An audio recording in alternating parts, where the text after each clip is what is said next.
World War I is over. The Great War is done. You'd think America would collectively exhale, maybe take up knitting. Instead, the country decided to have a spectacular, nationwide, nervous breakdown. Welcome to the first Red Scare. It was a special time when patriotism looked a lot like raw, unfiltered paranoia. Labor strikes weren't about wages. They were the first wave of a Bolshevik invasion. Immigrants weren't people fleeing poverty. They were secret agents with unpronounceable names and pockets full of dynamite. Your neighbor who read weird books? Probably a radical. This wasn't just a fringe belief, it was mainstream. Newspapers screamed it, politicians bellowed it, and right at the center of this swirling vortex of fear was a man who saw a golden political opportunity, one that just required him to, light a bonfire with the Bill of Rights. Meet Attorney General A. Mitchell Palmer. Before becoming the nation's top cop, he was known as the Fighting Quaker. Yes, a Quaker, a member of a religious group known for pacifism, was about to orchestrate one of the most aggressive assaults on civil liberties in American history. The irony is so thick you could build a house with it.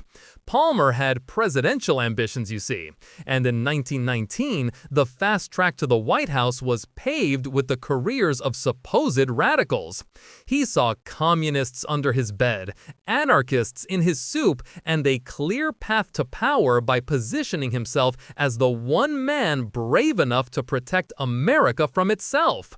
He just needed a little push, a dramatic event to justify turning the Department of Justice into his personal ghost hunting crew. History, as it often does, was happy to provide. Every great villain needs a meticulous sidekick. Palmer's was a 24-year-old Justice Department employee with an obsession for organization and a deep distrust of anyone who deviated from the norm. His name was J. Edgar Hoover. Before he was the FBI, he was a guy with a card catalog. Hoover was put in charge of the brand new General Intelligence Division, and he went to work with the terrifying efficiency of a killer librarian. He started compiling lists, not just of known anarchists, but of anyone who seemed vaguely suspicious. He created a massive cross-referenced card index of every radical group, publication, and leader he could find.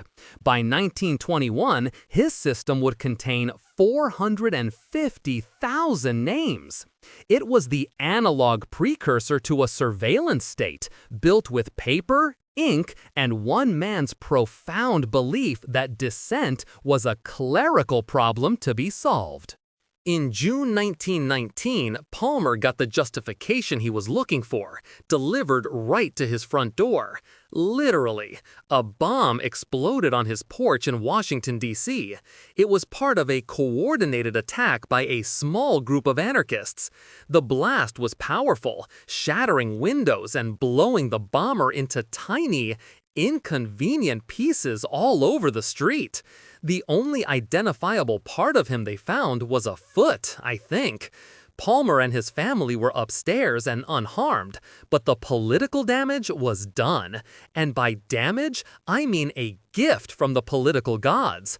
Now it was personal. The Red Scare wasn't just an abstract threat anymore. It was debris on his lawn.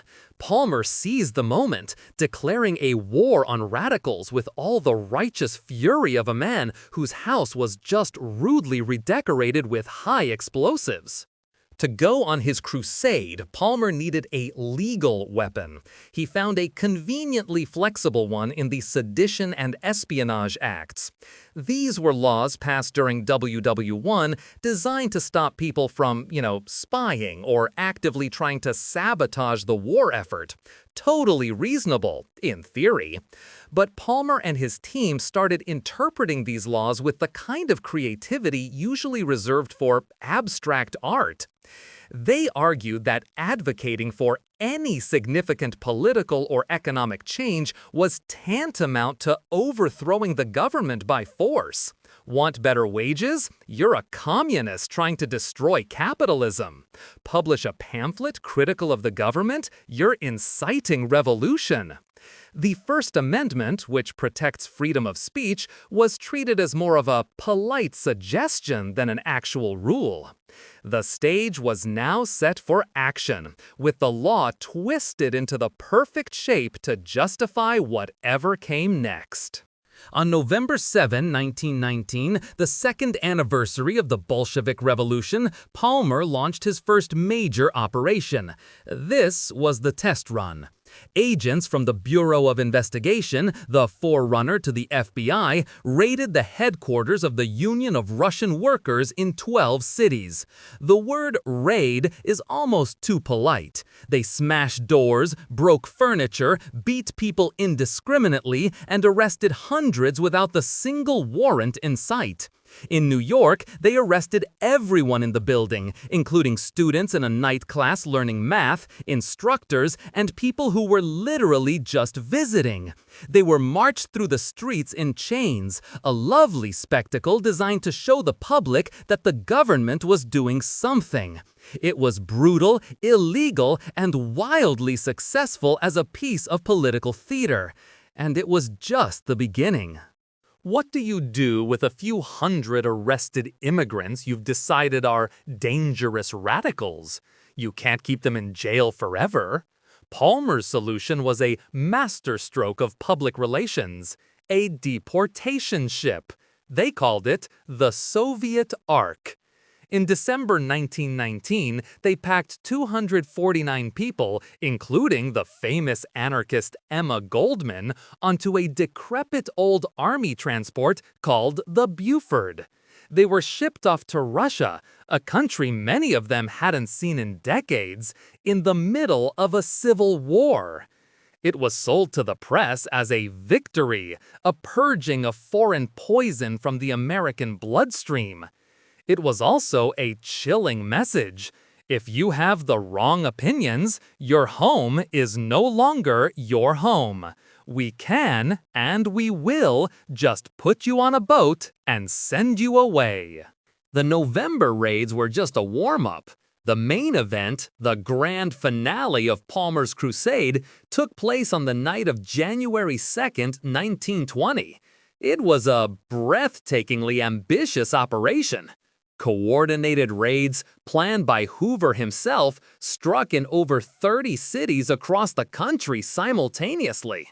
The goal was to decapitate the entire radical movement in one night.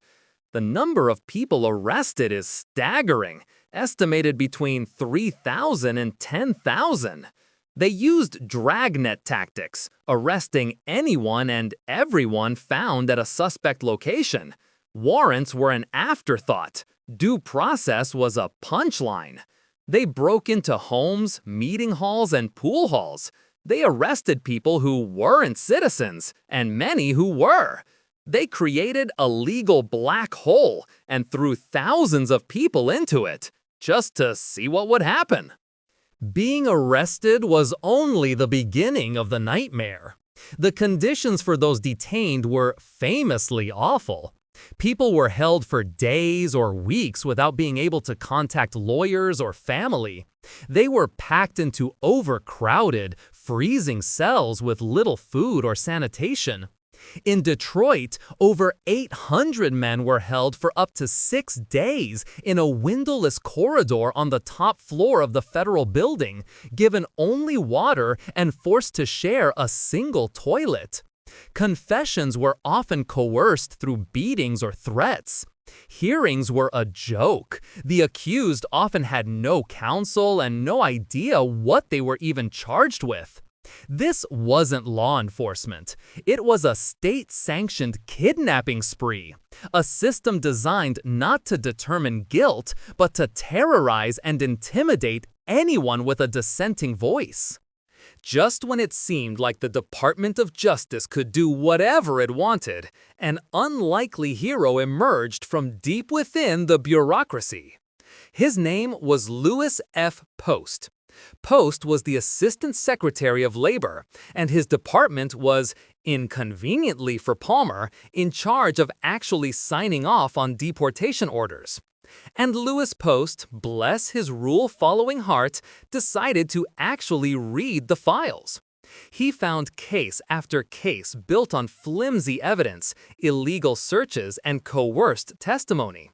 Out of the thousands of cases brought to him, Post invalidated more than 70% of the deportation warrants. He insisted on things like, evidence and legal representation. Palmer was furious. He tried to have Post impeached.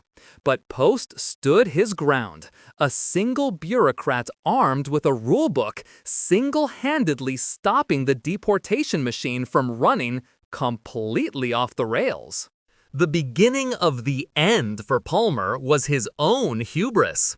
He confidently predicted a massive, violent communist uprising to overthrow the government on May Day, May 1, 1920. He put the nation on high alert. Police were mobilized in major cities, state militias were called up. The New York Times headline read, "Reds plan May Day murders." The public held its breath, waiting for the revolution to begin. And then, May 1st came and nothing happened. Absolutely nothing. It was the most peaceful May Day in years. The country looked around, confused, and then started to laugh. Palmer looked less like a prophet and more like a paranoid crank. His crusade, built on fear, collapsed when the monster he described failed to show up. His presidential ambitions evaporated overnight. He became a national joke. The Palmer raids faded, but the consequences stuck around. On the bright side, the sheer illegality of the raids shocked a group of lawyers and activists into forming a new organization dedicated to protecting the Bill of Rights. They called it the American Civil Liberties Union, or ACLU. So that's something. But the darker legacy was the man who organized it all from his desk. J. Edgar Hoover learned a valuable lesson. Public fear is a powerful tool, and procedural rules are for other people. The raids were his audition, and he nailed it. He would go on to lead the FBI for nearly 50 years, using the same tactics of surveillance, intimidation, and list-making against anyone he deemed a threat. The Palmer raids serve as a fantastic and deeply unsettling reminder that the line between national security and state-sponsored paranoia can get terrifyingly thin. If you enjoyed this video, please like, comment, and subscribe to our channel for more historical insights. Thanks for watching, nerds!